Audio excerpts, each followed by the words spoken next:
Hello, my name is Josh Quinn, and I work in our Edge Career Center.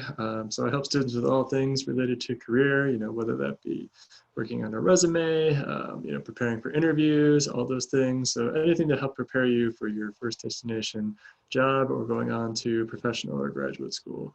I have a major focus on health careers, which is what I want to talk to you all today in Bio 121.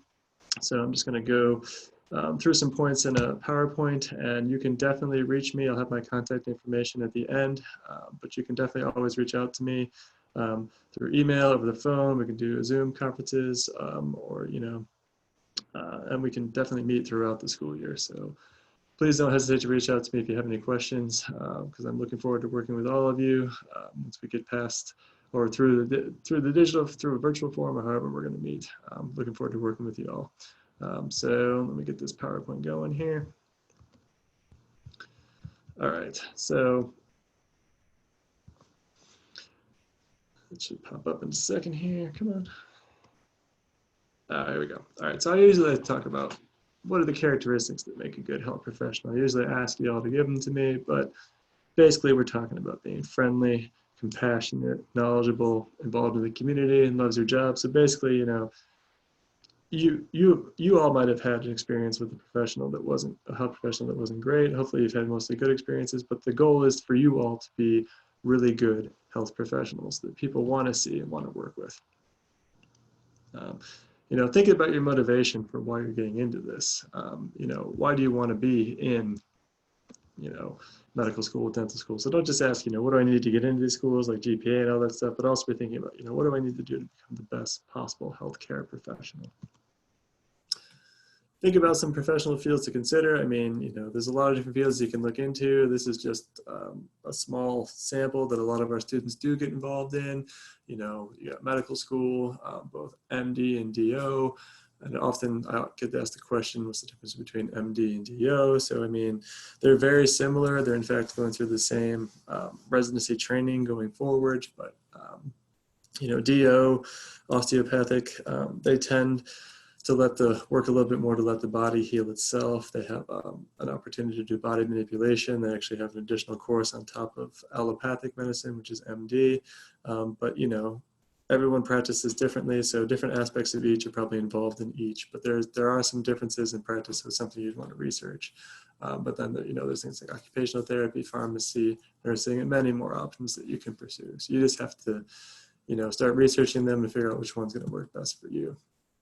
Then you want to ask yourself the question, is healthcare the right choice for me? How do you figure that out? Well, you got to take some courses like you're doing now. You're in Bio 121. That's awesome.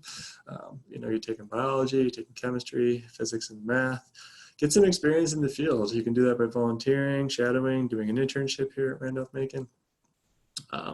Talk to professionals in the field. You want to see what it's like in their day-to-day life. You want to see what they're doing, what it's like, all those types of things. So talk to professionals in the field. Get involved in the community. And, it does not have to be healthcare related, but you do want to get involved in the community. You want to be able to serve, underserved populations, or, those that are really in need, populations that have an unmet need that you need to work with, vulnerable populations.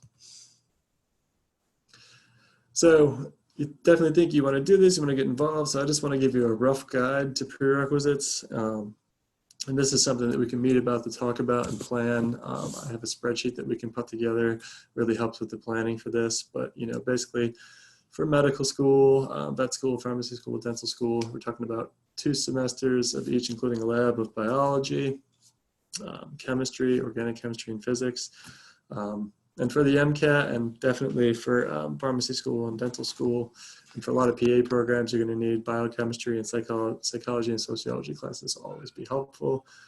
For physical therapy, occupational therapy, and nursing, they're similar prereqs, but you typically don't have to take organic chemistry. You may need anatomy and physiology and psychology and maybe microbiology and some other things, but typically not as much chemistry for PT, OT, and nursing. As you're going through this, you want to choose a course load that's really going to work for you. So as I just click through these things, you want to start off college right, explore courses outside of the prereqs. Keep in mind the chemistry is sequential, so I kind of throw this up just to show that you have to go through a lot of chemistry. So if you're thinking about going into medicine, vet, pharmacy, or dental school, just really start to plan out and think about chemistry as early as possible, because it is sequential. So it can take up to 3 years or maybe even more, depending on where you're starting and how far you want to get through biochemistry, and if you want to take more than just one semester of biochemistry. So keep that in mind as you're going through. What about GPA? Typically, I'd ask y'all what you think the average GPA is, but since I'm going through this in the virtual world, I'm just going to go ahead and give it to you. Keep in mind that these are average for accepted students. So obviously, if it's an average, it's going to be higher and lower. But you want to be somewhere within this range. And GPA is a really important piece. It's definitely not the only piece, but I'm going to talk about it in a second. But you have GPA, and then you have medical admissions tests for most programs, not all programs. Some PA programs no longer require the GRE. There's some vet programs that no longer also require GRE or any other type of standardized testing. So it depends on the programs. You have to do your research and find out. But when you're looking at GPA, you want to be thinking about something within this range. And then thinking about what I was talking about before, what are the admissions tests? There's a whole smorgasbord of different acronyms and letters and numbers and scoring systems that you're going to have to look at. I can definitely work through this with you, but for medicine, it's the MCAT. It has its own scoring scale. Dentistry of the DAT. For veterinary, physical therapy, PA, you take the GRE. For pharmacy, you would take something called the PCAT. So you just have to know what tests you have to take and start planning for it. Your prereqs kind of build into all of these tests, because these tests, especially the MCAT and the DAT, they're really course dependent. They're content dependent. So you really need to know biology and chemistry and physics and all of those things, because they're actually tested on those tests. So you need to prepare for those tests. And we have resources and ways to help you prepare here at Randolph-Macon. And in general, what are professional schools looking at? So yes, they're looking at the GPA, especially the biology, chemistry, physics, and math. They're looking at those standardized tests, admissions test scores, but they're also looking at your health-related experience, letters of recommendation. This is usually where I kick in the question, how much time should you give someone who wants to write a letter of recommendation for you? And I would say your safest bet is to give them about a month. At a minimum, you want to give them 2 weeks. And you want to provide them with, and hopefully you've all thought about starting or thinking about a resume, but you do want to provide a resume when you ask for a letter of recommendation. And in an ideal world, you'd also provide, if you have a personal statement that sort of covers your motivation for why you're going into professional school or graduate school, you want to provide that as well, because that'll help them write a stronger letter for you. And that's the other thing you want to ask is, are they willing to write you a strong letter of recommendation? You have your co-curricular activities and other things. That could be sports, it could be fraternities and sororities, it could be all the clubs and organizations here on campus. A lot of great things to think about. Your own personal statement, so that's your motivation, so that's why you're getting experience to do these things. Community service, which again shows that you're willing to work with vulnerable populations. And research is something that you can get involved in. It's typically not a requirement for health professional schools, but you could get into research and it might open up a whole new window or a whole new world of things you're interested in. Maybe you then want to pursue master's or PhD programs in research, or maybe it's something that you want to pursue within your professional career as a dentist or as a physical therapist or as a pharmacist or as a physician. I mean, there's a lot of opportunities with research, and Randolph-Macon has great opportunities to do research. So you should talk to your professors here in Biology 121, see what type of research they're doing, get to know more about biology professors, chemistry professors, behavioral neuroscience, whatever you're interested in, find out what the faculty are working on, and then maybe you could pursue that research as well. You definitely need to get health-related experience, shadowing and volunteering opportunities, so medical school, DO school, you must typically get a letter from a DO as part of the application. Physician assistance program have very strict, typically minimum hours. Physical therapy typically has minimum hours, as does occupational therapy. be thinking about, what type of research you would do. In most cases at Randolph-Macon, you're going to do what they would call bench research, like within a lab. Clinical research is typically more when you're interacting with patients or with a population, doing different ways to gather data from them. But typically, you might do a mix at Randolph-Macon. I mean, it depends, but be thinking about what type of research that you are interested and able and qualified to do. And there's a lot of options. And again, the faculty at Randolph-Macon can really help you to figure that out. So you definitely want to reach out to your professors and talk to them. When you're thinking about other ways to get patient care experience, so this is when you're actually interacting with patients, like the EMT course, Emergency Medical Technician. It's a great option here at Randolph-Macon. It's now taught over 3 semesters, so you have to take it in the fall, the J term in the spring, and after you do that, then you're able to take the national licensing exam for that. And then you can volunteer. We have some on-campus EMS programs that we're trying to work on, but you could also volunteer with the Ashland Hanover Fire and Rescue, or if you wanted to do it back in your home, you can do that as well. Personal care aid might be a way to do that. There's a course through Companion Extraordinaire. On top of that, there's certified nursing aid, which if you're in a nursing program, I believe Dr. Rubenstein mentioned that after your second year, you'd have the certification to be a certified nurse aide, and others could take certification to do that. So there's a lot of options to do there. We also have a pre-medical advisory committee as another resource here at Randolph-Macon that's made up of faculty members across the sciences, and actually including Dr. Rubenstein from our nursing school now as well. We mainly focus on medical and dental school admissions, but because committee letters are typically required for that, but the committee's able to meet with and work with all students applying to all levels. And I can work with students, and I know our faculty have come together and we've set up panels to do mock interviews and all those types of things. The great thing about the committee is part of the process is you go through an interview, so you really get a lot of good feedback and skills through that whole process.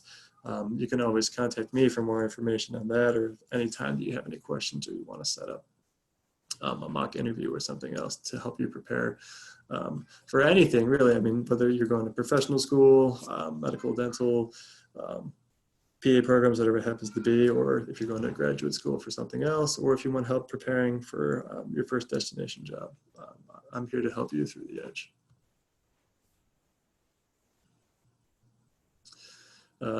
And just to give you a little breakdown, like at the stages of the application process, it's typically a pretty long application process for all health professional schools. There's typically what they call a primary application that you complete through a centralized application service. Once you complete that, or sometimes at the same time as you're completing that, you have to fill out a secondary application with supplemental information for each program you're applying to. Most of the time you're going to need to interview for these programs. Some programs don't interview, but most of them do conduct interviews because they want to get a chance to meet you, know who you are, learn your motivation, and just confirm that you'd be a really good fit with their particular program. If you make it to an interview, then you're definitely a solid candidate. You just have to continue to show that you'd be a good fit for their program and what you bring to the table for their program. And also just keep in mind as you go through this whole process, there is a lot of waiting in this process. So you need to find things to keep you occupied, because you might be waiting for, it could be months before you get a response back after an interview or waiting for an interview. So you can follow up. You just want to make sure that you're not following up every day or too often. You definitely want to follow up. So like if you follow it up once a month, great, but you don't want to always be calling the admissions office. So just keep that in mind as well. Just to give a quick overview, and I can go more in depth in this in individual meetings. I definitely could talk more about it, but we do have some early agreement opportunities with med school. We have them at PCU, EVMS, and George Washington. Again, I can go through the breakdown of that with you in a meeting, but basically you need to have a 3.5 GPA is like sort of the minimum starting point, and you typically need to have taken at least organic chemistry or physics by the end of the fall semester of your sophomore year. We have a physician assistant agreement with EVMS, and we do have the physician assistant program coming to Randolph-Macon too. I don't know what type of pipeline we're necessarily going to have with that program, but we have that program coming to Randolph-Macon as well. But that will be starting, I believe, in 2022, the fall of 2022. But I mean, that's subject to change. So, but we definitely have an agreement with EVMS. I can give you more information on. We have agreement opportunities with the VCU Pharmacy School as well as Shenandoah.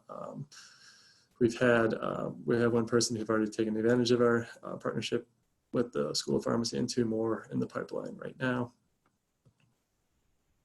And then I know we do have a nursing program here at Randolph-Macon, which is awesome, and I'm sure some of you in the class are in our nursing program. But for those of you who might decide later in your career at Randolph-Macon that you want to go on to a career in nursing, we have agreements with some accelerated BSN programs as well, where you could complete these courses in about 2 years and then go on to become a registered nurse. And as I talked about this whole process, I'm here to help you. So how do you get started? You can meet with me. I'm in Brock Hall in room 153. You can always email me, call me. We can meet through Zoom and all those types of things. Work with your academic advisor, attend health career programs as we have them, and open houses and other events. Join our pre-health society and check out its Facebook page. Start to think about ways that you can get healthcare experience. Maybe that's the EMT course, maybe it's something else, go through that. And then study. If you have any questions, again, here's my contact information. I'm really looking forward to working with you. And again, if you have any questions, please reach out to me. And thank you so much for your time.